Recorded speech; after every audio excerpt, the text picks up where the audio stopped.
Good morning, everyone. I'm Felicia Selan, a speech pathologist with the KUMDC team, and today I'll be presenting on Introduction to AAC in the Classroom.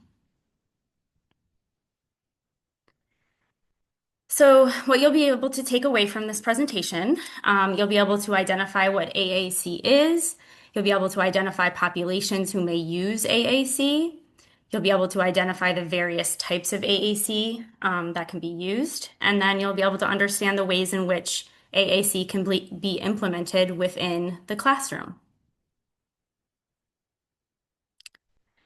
So first off, what is AAC? I know a lot of people use that abbreviation. Some teachers, administrators, they may not know, really what that stands for. So breaking this down, AAC is augmentative alternative communication. So in general, this means all forms of communication besides oral speech. So some examples, which we'll get into, gestures, symbols, pictures, writing. Those are all examples of using a form of AAC because we're not speaking. You don't hear. It's not our oral speech. So if we break it down even further, augmentative means to add to someone's speech. Alternative is used instead of speech. So these can be used interchangeably. They can be permanent or temporary. So we'll talk a little bit more about that. So individuals that may use various types of AAC are those who are unable to use verbal speech completely. So they're nonverbal, non-speaking. AAC is also used with individuals whose speech is extremely difficult to understand. So even though someone is able to verbally speak, they may use that support that, to help them get their message across so others understand them more easily. So some examples, some congenital and then acquired conditions of individuals who you may have worked with, who you may know use some form of AAC. Congenital impairments include those examples like those with autism, cerebral palsy, intellectual impairments. And then acquired conditions can happen over time. So those with Parkinson's disease who may have those tremors that they're verbal, they may, speak using a few words, or they, eventually may, lose their speech completely, but they may use that augmentative piece to help others understand. And same with ALS. ALS is a disease that, the muscles deteriorate over time, and those with ALS can use a form of AAC. And then also there's something that teachers, others who work in schools may have heard of, childhood apraxia of speech. That's also a congenital impairment where the teacher may have difficulty understanding, and a speech pathologist may introduce an AAC device to help that child in the classroom get their message across. So those are just some examples that AAC can be used. So there are various types of AAC. There's unaided and aided. So first I'm going to talk about unaided. So this means they do not require any tools or materials. A lot of times, more so frequently when I've worked in schools with individuals, with teachers, paraprofessionals, administrators, as soon as they say AAC, they automatically think it's like an iPad with the student. Well, here are examples of unaided AAC. So using gestures, vocalizations, not true words, but vocalizations, touch, body language, facial expressions, American Sign Language, and finger spelling. These are all types of AAC. We even use that, right? So you're using facial expressions with your friend or someone that you're speaking with, you can get your message across. If something like you don't like something, you're, kind of furrowing your eyebrows, like making a little bit of a face, that's body language, moving away from something, that's all type of AAC. The aided types of AAC, this is where where some type of physical object or that device can be used. So examples here would be symbols, pictures, communication boards, communication binders or books, and those devices. And this aided category, this aided type of AAC is divided into more categories. So there's something called low tech, which would be exactly what it sounds like. It's not battery powered, it's not technology. So these would be those printed materials. I'm not in the classrooms, there may be visual schedules that people have used, those communication boards where you're pointing to those pictures, some sort of, the picture exchange system. That's all low tech AAC. There's mid-tech AAC. So this would be not like a static or not a complex device. This does provide a voice message. So when you have a symbol that is pressed, there's something called a go talk. It may have a grid of 4 squares or 6 squares, and it has core words that the student or adult uses, right? And it could say like, help, more, go, those core words, and you record into that battery powered system. And when that student presses that button, it's going to display, you'll hear more, go, help, whatever those pre-recorded messages. And you can change those. So those are really great, easy things to have in the classroom to kind of so student has that voice that you can hear, you can record those messages whatever you want, and it's not as complex as using those. What is next is that high-tech speech generating devices, which are those iPads that have various different apps on them that usually require training to be used in the classroom. So that's where you see, if a student has something called Proloco to Go, or you'll see a big grid with maybe some students may have 10 pictures, some students may have 35. There's different pages. It can be very complex, but you can, you start simple. So you'll require that technical assistance.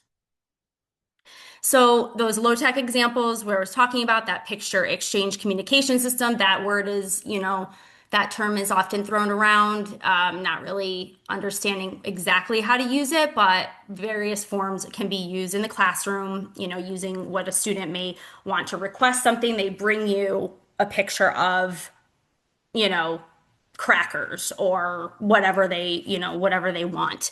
The communication boards have been very helpful. You can leave those, the student can wear them around their neck. You can have mini ones. The teacher can have one to, show the student, you can say, I want more, I need help, bathroom, I'm hurt, I'm sick, have whatever those core words are on there. And then you can also make those, have more squares and pictures added to those as the student's language develops, their expressive communication develops. And then those visual schedules are really helpful in all those classrooms. Mid-tech examples, this isn't the Big Mac at McDonald's or Burger King, whatever it is. This is a button. You may have seen this in the classroom. It's one of those you can pre-record or record whatever word that you want in it. It looks like a buzzer almost. It could be green, blue, yellow. They have different colors, there's, smaller ones and then there's larger ones. A student may have that at their desk. You can have a yes and a no. You can have just one button. It can say like more. So a student that's learning to request may be able to push that as soon as they understand, I want more. And then you give them a cracker, more, give them a cracker. And that can be used as, that is their voice.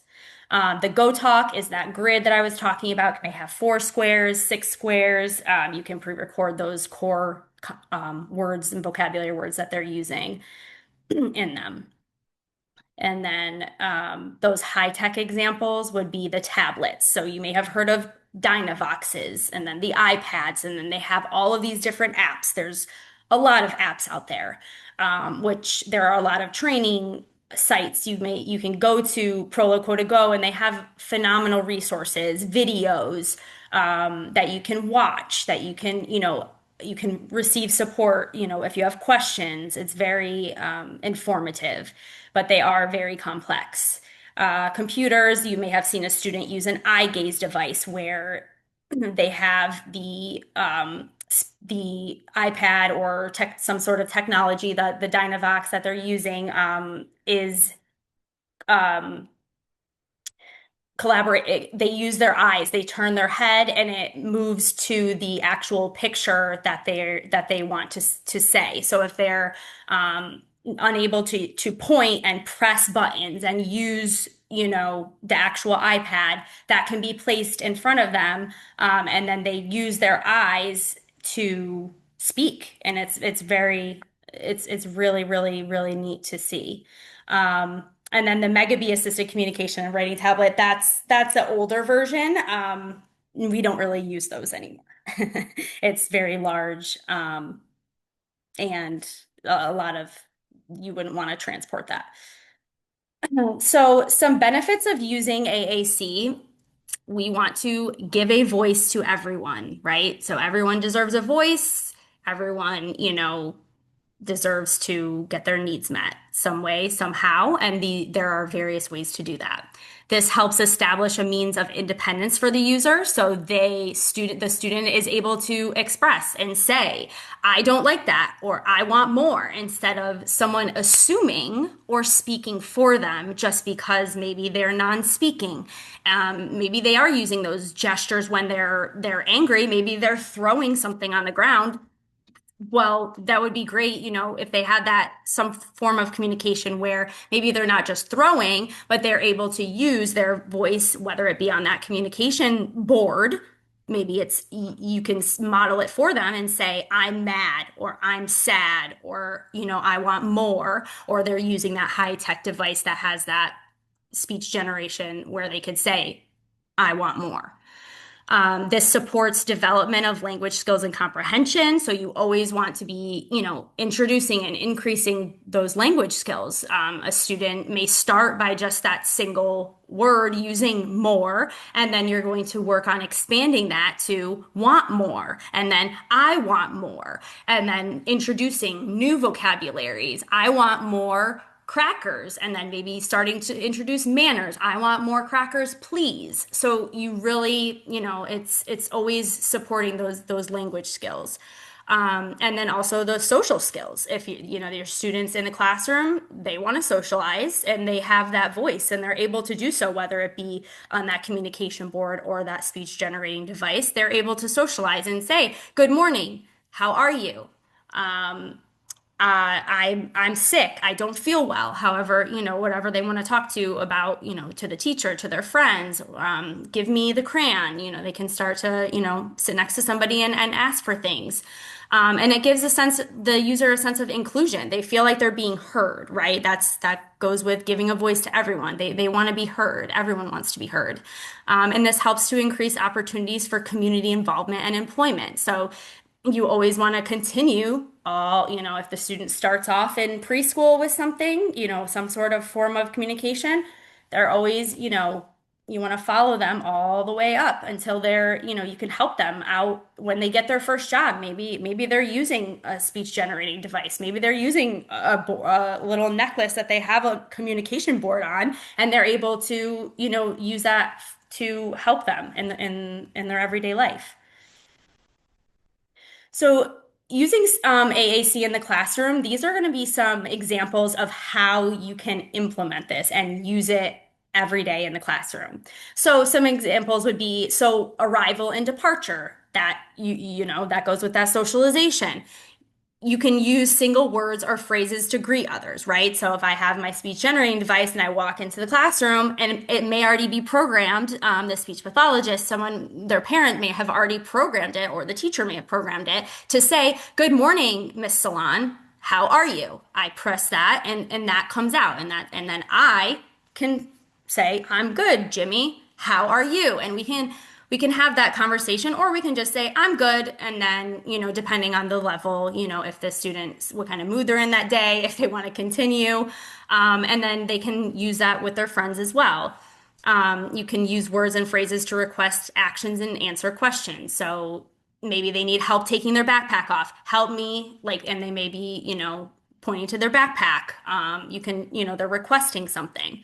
So during a literature activity, some core words that could be either programmed or printed out on their communication board or on their mid-tech device: open, turn, all done, close. So if you have like circle time for the younger kids and you're the teacher reading a book, the student can use their device to either request a book, say turn page. They could say, all done or the end. You can have them, participate during that circle time, during the story. For a student that uses eye gaze, they can identify common vocabulary. If a student has an eye gaze device in the classroom, they can, if there's something from the book that they have programmed in there, you could say, oh, hey, Jimmy, what was on this page? What did we just read about? And say it was, about a skunk or, a turtle. And they can, start to identify common vocabulary. And then the teacher should be modeling those core words throughout the story. And so the student is always expanding using their AAC device. So when the teacher's, opening, you can say open book and then, turn page. Now we're all done. Or you can say the end. In math, you can use a device, a student can use a device or to solve math problems, discuss strategies for solving equations or word problems. So there may be a tab, it should be organized when a student has a speech generating device to different subjects. So you could have one for math, one for science, one for art, one for lunch, one for social studies.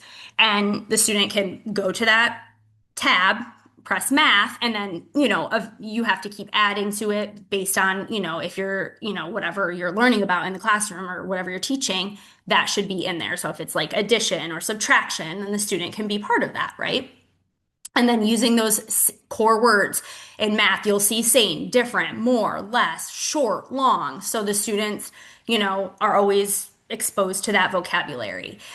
You could do something where, okay, everyone's gonna work on, just find something that's short versus long in the room. And then the student finds like a short pencil versus a long pencil. Maybe they're saying, this one's short, this one's long.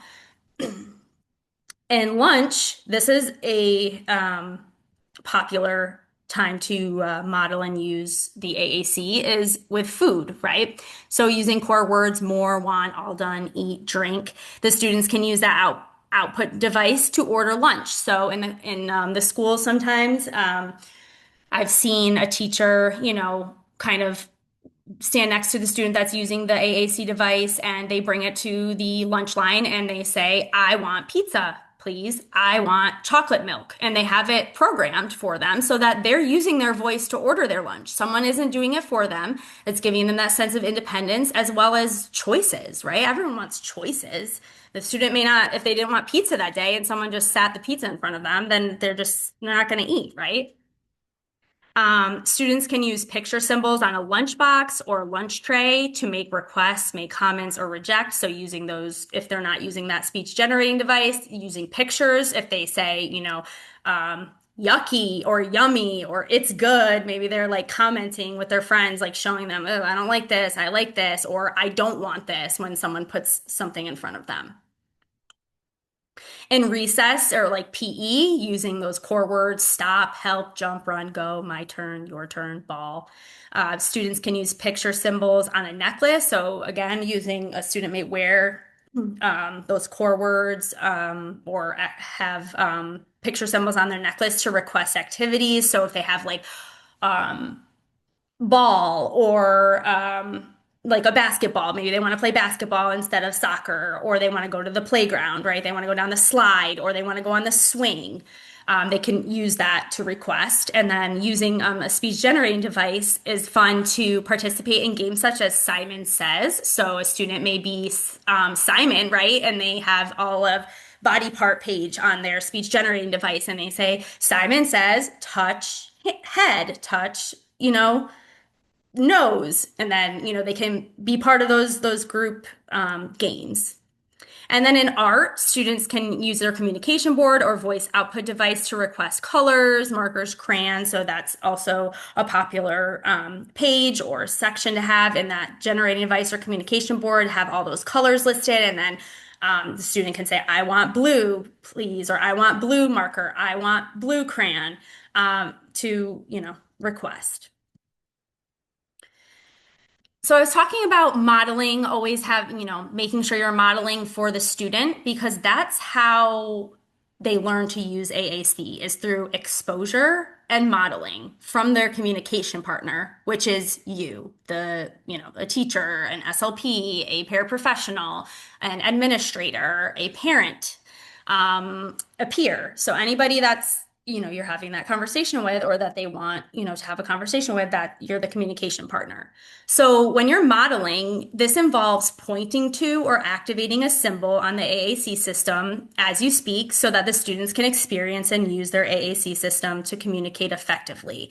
So I hear a lot of teachers, paraprofessionals say, it's almost like I'm talking to myself. And it is because we have to say, I want more, as we're modeling. I want more. I want more cookies. And then we're taking a cookie. We're saying that as we're pointing to, I want more cookies on whatever symbol it is, because you are the model. If you're just pointing without, really, you're doing it quickly, you're not using your voice to really model, even if they don't use their voice back, their voice is the communication, is the communication board. If it's not a speech generating device that you hear, that is their voice. So you want them to, you should always use a verbal as well as a visual, as in pointing, or a gesture.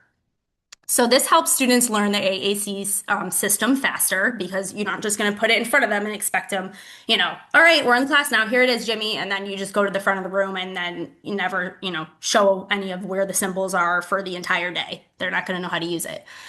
This shows the AAC system shows that the AAC system is a valid and valued communication method, and it helps us slow down our speech and use language at the student's level. So again, you as a model, you're not gonna use if the student is learning to use the word more and request, maybe you're not going to say, okay, I want you to say, I want more cookies, please. Can I have more cookies, please? And then, you really want to start by using simple and then working your way up. And this adds a visual versus relying on that auditory processing. So you're modeling with that device or picture or whatever form you're using, it's in front of you, you're using your voice and you're pointing, the student has all of those tools to help them. So some strategies for implementation in the classroom that aided language input. The communicator provides a model for communication with the use of AAC. So you want to always, again, provide that model. Use that least to most prompting. So begin with like less invasive prompts. So this could be a gesture. So like you may point to the communication board or the speech generating device, or you could say, use a verbal cue, like, you tell me if the student, is just saying like, no, or they're not using any, of their words, you could say, what do you want? Using that instead of just, taking it in front of them and doing it for them. So you want to try to use least to most prompting when you're using those AAC devices. And then you may have to use some hand under hand assistance. You can always, show where those tabs are located or those buttons or those pictures. Using those visual aids, that's those pictures. Sometimes 3D objects help, like with the actual, if it's like a pencil or, something simple like that. And then these two go together, offering choices and then making those high probability requests. When a student, we start by using those high probability requests with those choices. This is the most motivating. So using it, like I said, during some sort of food or reward time, like a recess time where the student gets to choose versus learn like in math or social studies. So starting this and having it really click for the student is using it if you have like snack time. And I have, Jimmy likes M&Ms and cheese or doesn't like cheese sticks. Well, I'm gonna show, M&Ms and cheese sticks. Those are the two choices. So he's probably going to choose M&Ms, right? So it's really motivating, and that button may be on his speech generating device, or there may be a picture, and he may say, "I want M&Ms," and then you kind of, you know, you want something to be meaningful and motivated because, you're not going to work for something that you don't really care about, right? So those are ways that you can start in the classroom kind of, to get them interested, motivated, really wanting to use their voice is, with their choices of iPad or a ball today for your recess time. Which one do you want to play with? And you know that they love playing with the ball, so they're going to choose that. So you could work on, instead of just saying ball, I want ball, or let's play ball. You can start to try to, expand their language a little bit. And always remember that AAC systems should be present at all times. This is something, it's easier said than done. And we always want to encourage the teachers to have their voice present at all times. Because if you just use the speech generating device, Jimmy, they only take it out. Okay, he comes into class, he's sitting down, but I only take it out during the core subjects, like when we're sitting at our desk, instead of bringing it to lunch. You may have to bring it to PE. You may have to bring it to art class or whatever it is. Yes, it can get a little bit aggravating if the student leaves it there or you have to keep track of it all the time. However, that's their voice. So we would not like it if someone took our voice away or we didn't have that option to make our needs met, right? Or say what we want. So really those boards, those generating devices, those mid-tech devices should be present throughout the student's day, right? And even at home. So we sometimes have to remind the parents, okay, we used it at school today. He's doing great.